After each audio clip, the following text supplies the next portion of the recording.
गाओ, फिर से गाओ ये वाली लाइन। रहनी कुंवार खूबे लेला मजा, ओ खइला बसिया तू खइला ताजा,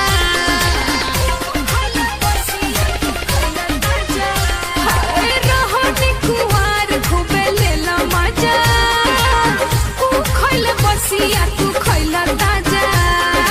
पहिले वाला बात न पायब दाना कोनोरी, सोनो बात के डर न पायब मैं जितना दुखी। सब तुझे जान जाए, सहकल तहरा छुट जाए, हम घरे का बताएब जब हमसे सब पूछाए। हथवा से हमारा बिछुल गई, मिलते